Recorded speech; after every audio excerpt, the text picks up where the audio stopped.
بسم اللہ الرحمن الرحیم۔ بعض ساتھی کا سوال ہے کہ کتاب میں لکھا ہے روزہ رکھنے کی نیت لکھی ہوئی ہے، اس کی شرعی حیثیت کیا ہے؟ فرض روزے کے لیے طلوع فجر سے پہلے نیت کرنا ضروری ہے۔ حدیث میں ہے کہ طلوع فجر سے پہلے روزہ رکھنے کی نیت نہیں کرتا تو اس کا روزہ نہیں۔ سنن نسائی۔ بعض روایت میں ہے کہ اگر نیت کے بغیر روزہ رکھ لیتا ہے تو اس کا روزہ نہیں ہے، لیکن نیت دل کا فعل ہے، اس کے لیے کوئی مخصوص الفاظ نہیں ہے، جیسا کہ بعض کتابوں میں لکھا ہوتا ہے، یا بعض وہ کارڈ جو اوقات سحری افطاری بناتے ہیں اس میں لکھا رہتا ہے۔ زبان سے نماز یا روزے کی نیت کرنا بدعت ہے، جس کا حدیث سے ثبوت نہیں ملتا۔ صرف اللہ سے ثواب لینے کے لیے دل سے عزم کر لینا ہی نیت ہے۔ پھر نیت ہر روزے کے لیے انفرادی ہونی چاہیے۔ چاند نظر آنے کے بعد سارے رمضان کے روزوں کی اجتماعی نیت بھی صحیح نہیں ہے۔ نفلی روزے کے لیے بھی نیت ضروری ہے، لیکن اس کے لیے ضروری نہیں کہ اس کے لیے طلوع فجر سے پہلے نیت کی جائے، بلکہ جب بھی روزہ رکھنے کا پروگرام ہو اسی وقت میں نیت کی جا سکتی ہے۔ حضرت عائشہ رضی اللہ تعالی عنہا کا بیان ہے کہ رسول اللہ صلی اللہ علیہ وسلم مجھ سے کسی کھانے کی چیز کا متعلق دریافت فرماتے کہ کوئی کھانے کی چیز ہے، اگر موجود ہوتی تو تناول فرما لیتے، اگر موجود نہ ہوتی تو فرماتے کہ چلو میں آج روزہ رکھ لیتا ہوں۔ سنن ابو داؤد۔ اس حدیث کا مطلب یہ ہے کہ نفلی روزے کے لیے طلوع فجر سے پہلے نیت کرنا ضروری نہیں ہے۔ اس کے برعکس طلوع فجر سے پہلے فرض روزے کی نیت کرنا ضروری واجب ہے، بلکہ اس کے بعد بھی نیت کی جا سکتی ہے نفلی روزے میں، لیکن فرض روزہ طلوع فجر سے پہلے یعنی فجر کی اذان سے پہلے نیت کرنا ضروری ہے۔ مطلب یہ کہ آدمی دل میں ارادہ کر لے، عزم کر لے، یہی کافی ہے۔ یہ کہ ہمارے ہاں عام طور پر غروب آفتاب کے بعد احتیاطاً 2-3 منٹ روزہ افطار کرنے میں انتظار کیا جاتا ہے۔ اس احتیاط کی شرعاً کیا حیثیت ہے؟ جواب: حدیث کے مطابق افطاری کا وقت غروب آفتاب ہے۔ اگر کسی شرعی عذر کی بنا پر کبھی کبھار 1-2 منٹ تاخیر ہو جائے تو چنداں حرج نہیں، البتہ احتیاط کے پیش نظر ہمیشہ تاخیر کرنا مکروہ ہے بلکہ ممنوع ہے۔ رسول اللہ صلی اللہ علیہ وسلم کا فرمان ہے، جب ادھر رات آ جائے یعنی غروب آفتاب ہو جائے، ادھر دن چلا جائے اور سورج بھی غروب ہو جائے تو روزے دار کو روزہ افطار کر دینا چاہیے۔ صحیح مسلم۔ حضرت ابو عطیہ رضی اللہ تعالیٰ عنہ فرماتے ہیں کہ میں اور حضرت مسروق ام المؤمنین عائشہ رضی اللہ تعالیٰ عنہ کے پاس آئے اور عرض کیا کہ رسول اللہ صلی اللہ علیہ وسلم کے صحابہ کرام میں سے 2 ایسے ہیں کہ ایک جلدی روزہ افطار کرتے ہیں اور جلدی نماز پڑھتے ہیں، جبکہ دوسرے تاخیر سے روزہ کھولتے ہیں اور نماز بھی دیر سے پڑھتے ہیں، ان میں کون سنت کے مطابق عمل کرتا ہے؟ حضرت عائشہ رضی اللہ تعالی عنہ نے دریافت فرمایا کہ جلدی کرنے والا کون ہے؟ ہم نے عرض کیا کہ وہ حضرت عبداللہ بن مسعود رضی اللہ تعالی عنہ ہیں۔ تو اس پر حضرت عائشہ رضی اللہ تعالیٰ عنہ نے فرمایا کہ رسول اللہ صلی اللہ علیہ وسلم بھی اسی طرح عمل کیا کرتے تھے، یعنی ان کا عمل سنت کے عین مطابق ہے۔ دوسرے صحابی حضرت ابو موسیٰ اشعری رضی اللہ تعالیٰ عنہ ہیں۔ صحیح مسلم۔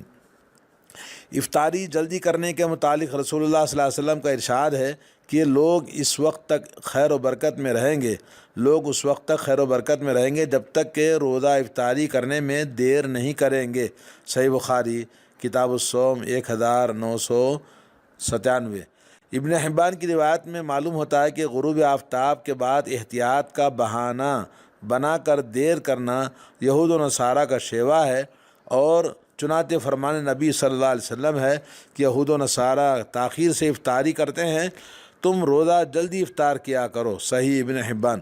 بلکہ ایک اور روایت میں مزید وضاحت ہے کہ میری امت کے لوگ اس وقت تک میرے طریقے پر گامزن رہیں گے جب تک کہ وہ روزہ افطار کرنے کے لیے ستاروں کی چمکنے کا انتظار نہیں کریں گے، یعنی روزہ آفتاب غروب کے بعد فوراً افطار کرنا سنت ہے۔ تاجیل الفطرہ۔ جی سنن بہقی۔ احادیث میں رسول اللہ صلی اللہ علیہ وسلم کے اصحاب کا ایک امتیازی وصف بائیں الفاظ بیان ہوا ہے کہ وہ افطاری جلدی کرتے اور سحری دیر سے تناول فرماتے تھے، جامع ترمذی۔ اور رسول اللہ صلی اللہ علیہ وسلم روزے کے متعلق افطار کا عمل اس قدر جلدی ہوتا کہ آپ دوسروں کے احتیاطی رویے کو مسترد فرما دیتے ہیں۔ چنانچہ حضرت عبداللہ بن ابی اوفا رضی اللہ تعالیٰ عنہ کہتے ہیں کہ ہم رسول اللہ صلی اللہ علیہ وسلم کے ہمراہ ماہ رمضان میں سفر کر رہے تھے، جب سورج غروب ہو گیا تو آپ صلی اللہ علیہ وسلم نے فرمایا کہ سواری سے اتر کر ستو تیار کرو۔ عرض کیا گیا کہ ابھی تو دن کی روشنی نظر آ رہی ہے، ذرا تاخیر کر لی جائے تو بہتر ہوگا۔ رسول اللہ صلی اللہ علیہ وسلم نے فرمایا کہ سواری سے اتر کر ستو تیار کرو۔ چنانچہ ستو تیار کیا گیا، آپ صلی اللہ علیہ وسلم انہیں نوش فرمایا، اس کے بعد وہی الفاظ استعمال کیے جو پہلے بیان ہو چکے ہیں۔ صحیح مسلم کتاب الصیام، حدیث نمبر ہے 1101۔ ان حدیث کے پیش نظر ہمیں چاہیے کہ ہم سورج کے غروب ہونے کا اطمینان ہو جائے تو روزہ افطار کر دینا چاہیے۔ احتیاط کے پیش نظر دیر کرنا غلط ہے، صحیح نہیں ہے، کیونکہ یہود و نصارہ کی علامت بتایا گیا ہے۔ واللہ اعلم۔ سوال یہ ہے کہ نبی کرم صلی اللہ علیہ وسلم حضرت جابر رضی اللہ تعالیٰ عنہ نے بادل کی وجہ سے غروب آفتاب سے پہلے ہی روزہ افطار کیا تھا، تو پھر آپ صلی اللہ علیہ وسلم نے فرمایا کہ ہم عید کے بعد اس روزے کی قضا کریں گے، تو اس حدیث کا حوالہ مطلوب ہے۔ اس کا جواب یہ ہے کہ الحمدللہ مطلع ابر آلود ہونے کی وجہ سے غروب آفتاب سے پہلے روزہ افطار کرنے کا ذکر مندرجہ ذیل حدیث میں ہے۔ حضرت اسماء بنت ابی بکر رضی اللہ تعالی عنہما سے روایت ہے کہ رسول اللہ صلی اللہ علیہ وسلم کے عہد مبارک میں ایک دن جبکہ بادل چھائے ہوئے تھے تو اس وقت میں ہم نے روزہ افطار کیا، پھر سورج نکل آیا۔ صحیح بخاری کتاب الصوم۔ حدیث کے الفاظ اسی قدر ہیں، اس میں حضرت جابر رضی اللہ تعالیٰ عنہ اور عید کے بعد قضا دینے کا ذکر خود ساختہ ہے۔ اس طرح روزے دار روزہ افطار کر لینے کے بعد اس کی قضا دینے کے متعلق علماء کا اختلاف ہے۔ مذکورہ بالا روایت کا کوئی راوی ایک راوی سے پوچھتا ہے کہ کیا انہیں قضا دینے کا حکم دیا گیا تھا، تو اس نے جواب دیا کہ قضا دینا تو ضروری ہے۔ قضا دینے کے متعلق یہ فیصلہ ان کا اپنا ذاتی رجحان ہے، حدیث کا حصہ نہیں ہے۔ چنانچہ محدث ابن خزیمہ یہ حدیث بیان کرنے کے بعد لکھتے ہیں کہ حدیث میں یہ بات نہیں ہے کہ انہیں قضا دینے کا حکم دیا گیا تھا، بلکہ یہ ہشام راوی کا اپنا قول ہے۔ میرے نزدیک یہ ثابت نہیں ہے کہ ایسی صورتحال کے پیش نظر انہیں قضا دینے پڑے گی۔ جب انہوں نے افطار کیا تو ان کے یقین کے مطابق سورج غروب ہو چکا تھا۔ اگر انہیں بعد میں معلوم ہوا کہ سورج غروب نہیں ہوا تھا تو اس صورتحال کے متعلق ہمارے لیے حضرت عمر رضی اللہ تعالیٰ عنہ کا فرمان مشعل راہ ہے کہ ہم قضا نہیں دیں گے، اس میں ہمارا کیا قصور ہے۔ صحیح ابن خزیمہ۔ اگرچہ حضرت عمر رضی اللہ تعالیٰ عنہ سے اس کے برعکس روایات بھی ملتی ہیں، لیکن وہ پائے ثبوت کو نہیں پہنچتی۔ تاہم ہمارے نزدیک اس قسم کے روزے کی قضا ضروری نہیں۔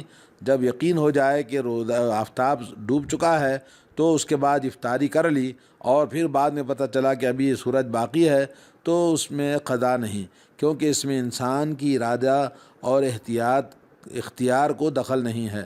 یعنی انسان نے جو احتیاط کرنی تھی اور روزہ افطار کرنے سے پہلے تاکید کرنا سورج کے غروب ہونے کا تو انہوں نے کر لیا تھا، تو انہیں یقین ہو گیا کہ سورج ڈوب چکا ہے اور افطاری کر لی، لیکن پھر بعد میں پتہ چلا کہ تھوڑا سا وقت باقی ہے تو اس وقت میں ان کا روزہ ہو گیا اور ان کو قضا کرنے کی ضرورت نہیں ہے۔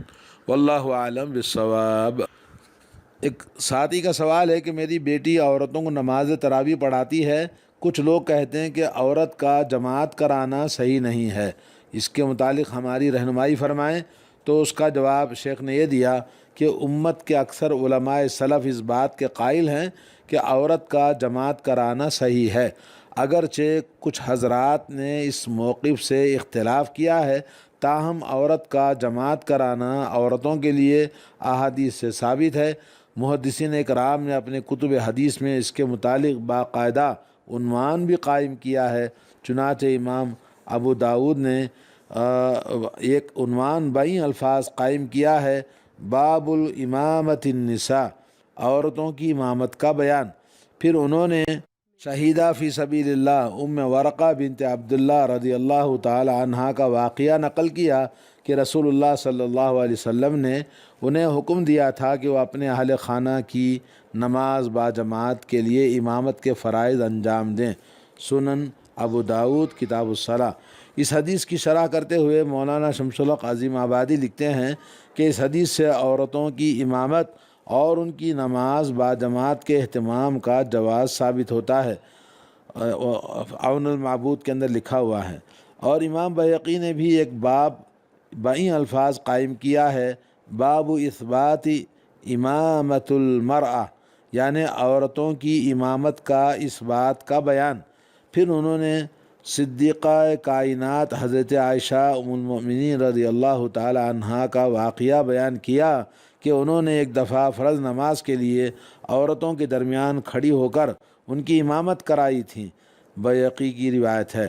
اور ام حسن کہتی ہیں کہ میں نے رسول اللہ صلی اللہ علیہ وسلم کی زوجہ محترمہ حضرت ام سلمہ رضی اللہ تعالی عنہا کو عورتوں کی امامت کراتے دیکھا ہے، آپ ان کے درمیان کھڑی ہوتی تھیں۔